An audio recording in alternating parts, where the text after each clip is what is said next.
Marvel Legends, The Marvels, Totally Awesome Hulk Wave, Karnak. Let's get it.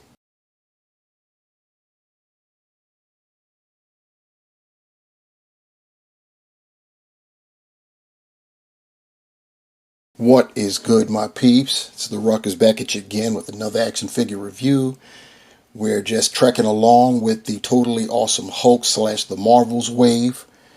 And we are now back at the comic-based figures. We just got through doing all three of the MCU figures, which were representatives from the upcoming Disney / Marvel film, The Marvels.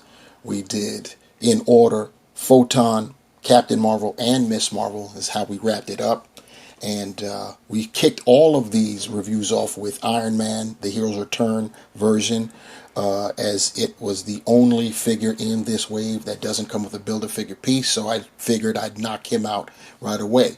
But now we've got three remaining figures, and they all have Build-A-Figure pieces, and we'll see what that is momentarily. Right now, what we got going on, this is Marvel's Karnak, one of the Inhumans. If you all recall, Inhumans were a big thing a few years ago, but it didn't seem to catch on. So Marvel / Disney decided to put them on the back burner. They didn't have the creative rights control for their mutants, for the X-Men, so they tried to get away with pumping up the Inhumans, and that didn't turn out so well. So they kind of sort of abandoned that. They had a movie planned and everything, and that went by the wayside. Anyway, what we got here is a digital render of Karnak on the packaging with some artwork behind. You see Marvel's Karnak at top, and it's got just the Marvel logo at the bottom. And we turn, and we've got more artwork of Karnak on one side, and then on the other we have the digital render of the Totally Awesome Hulk, aka Amadeus Cho, and the 6 figures required to build Amadeus, aka the Totally Awesome Hulk. You've got Captain Marvel, Photon, Miss Marvel, all three of whom we've already reviewed. You've got Marvel Boy, who we will be reviewing next. Commander Rogers is who we will bring up the rear with, and of course today we're looking at Marvel's Karnak. We've got the Marvel logo once again at the top, and on the rear we have another digital render of Karnak in a pretty dynamic pose. To our left we have the digital render of the Build-A-Figure piece, or pieces I should say, that Karnak comes with in order to build the Totally Awesome Hulk. He comes with the right hand and an additional fist, and then on our right side we have the accessories that belong to Karnak himself, which is a mirrored pair of hands, a salute / karate chop hand and a fist, the left fist and a right chopping hand. We have Karnak here rotating on our base so you can get a 360-degree look at what our character is about. You see that basically 2 different colors, not including the skin tone. Green and white is what we got going on, and yeah, pretty basic, but Karnak's design was basic back in the day.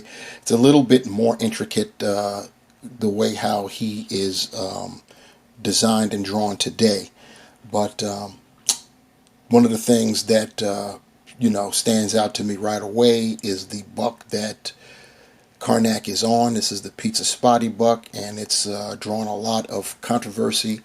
On one hand, it does suit the character. Karnak is a shorter character and slight of stature, if you want to say that about him. What gives him any semblance of height is he's got a big dome. That's not just a helmet. He really has a big dome underneath that helmet. It's not going to be reflected here because we can't remove the helmet, but if we were able to, he'd have a very large cranial area. So but other than that, I mean, if he had a normal sized head, he'd be a shorter character, so to speak.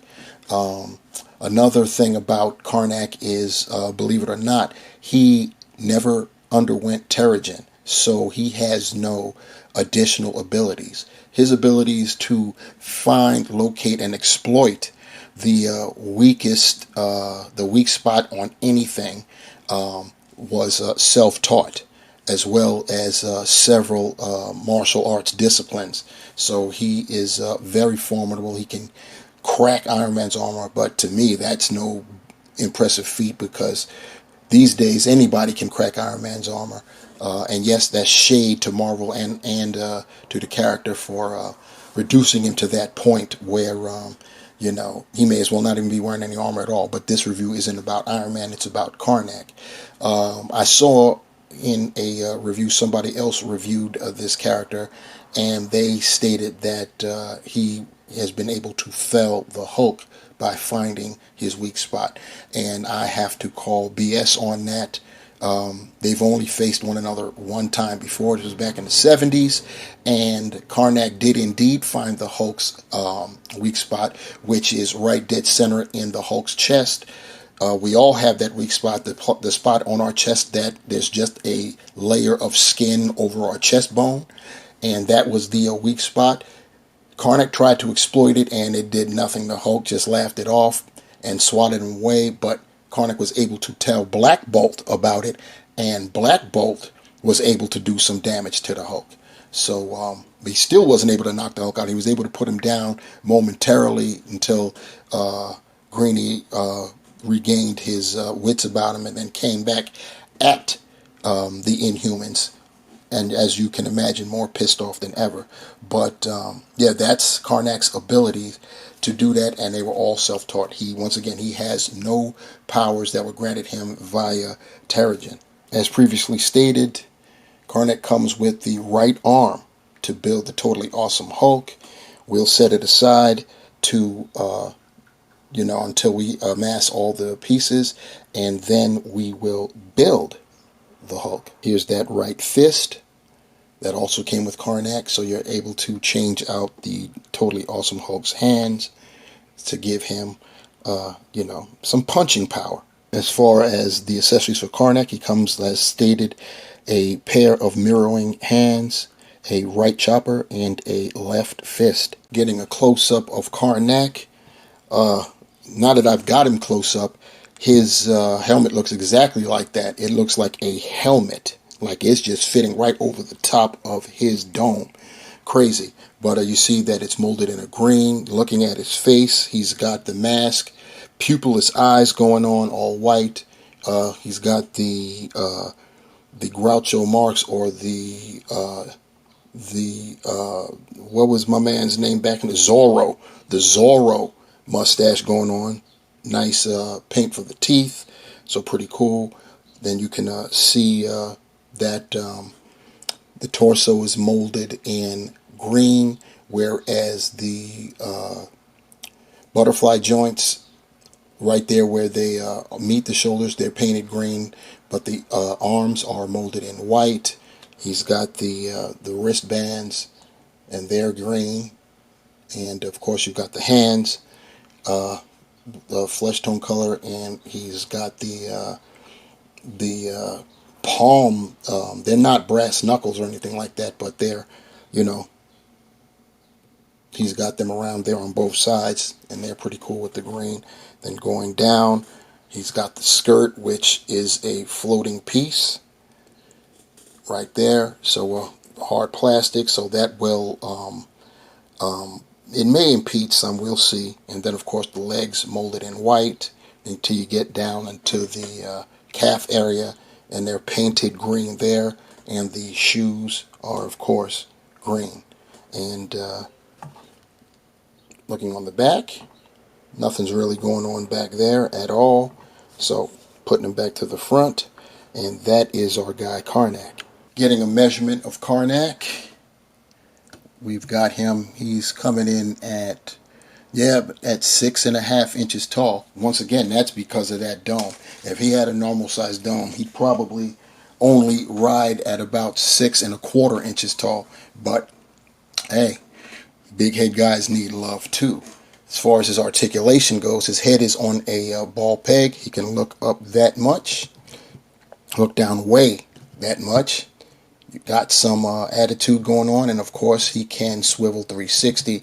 He's got butterfly joints, and he can actually, with the butterfly joints, he can not necessarily clap his hands. This is about the best you're going to get, but that's pretty good as is. The problem is you can't really get his arms to go further down than that. He can get his arms at 90 with the shoulders, and of course rotate 360. He's got the bicep swivel. This is the Pizza Spidey Buck, so it's older, so it's pinned. Fortunately, it's all white. So, but they're double jointed elbows, swiveling wrists, and they are of the horizontal variety. All four hands are that way. As far as his torso is concerned, he's got an ab crunch. He can go that far forward. Wish he could go forward a little bit more. He can go back quite a bit. Wow. But it leaves something ugly up there in the front. If you go back too far, he's got the waist swivel. The skirt actually hides that connection there. He can do the splits only that far, which is piss poor for an agile character that's a hand-to-hand fighter. He can, however, do more than 90 with the kick, and he can get his leg back that far. He's got the bicep swivel, double jointed pinned knees. Once again, this is the Pizza Spidey Buck, so it's older, but it's all in white, so it's not that bad. He can point his toe forward that far, which is decent, which is great. That far up, that's even better. He's got ankle pivot, and of course, peg holes at the bottom of his feet. And for our obvious and inevitable comparison, we've got Karnak side by side with the only other two Inhumans we have in this in Marvel Legends. We've got Black Bolt and we've got Medusa, both his cousins. And because there is no way I could get away with getting out of this review without posing Lockjaw in a pick with Karnak, here we have it. This is Lockjaw from the Mezco 112 Inhumans 2-pack, consisting of both Jaw himself and Black Bolt. And finally, here we have Karnak with the only other comic-based figure that I've reviewed thus far in this wave. We have the Heroes Return Iron Man. And so, closing out this review of Marvel's Karnak from Marvel Legends, the totally awesome Hulk / the Marvels wave of figures. We've got another Inhuman after going several years without having one. Karnak, pretty nice figure, even though it's on the Pizza Spidey Buck. A lot of people wish it was on something else, even though I think that this style of Buck suits the character. I think people are just salty because we want to move away from all of these pinned Bucks. So we'll find any reason to complain, even if it suits the character, which in this instance I believe it does. In my opinion, Spidey Buck suits Karnak. Of course, as always with Marvel Legends, it's light on accessories. I think that the articulation for this type of character leaves a lot to be desired. We needed better articulation in the hip region. He doesn't do the splits not nearly well enough. He does have the ab crunch. I think the forward crunch could use one click more. He can get it going on in the back. And other than that, it's a pretty decent figure. So if you're an Inhumans fan, definitely get this. If not, pass on it, unless of course you are interested in building Amadeus Cho, aka the Totally Awesome Hulk, in which case you will have to get this guy in order to get a piece, the right arm and right fist that comes with it. Other than that, if you don't need it, don't get it. And that's how it's done.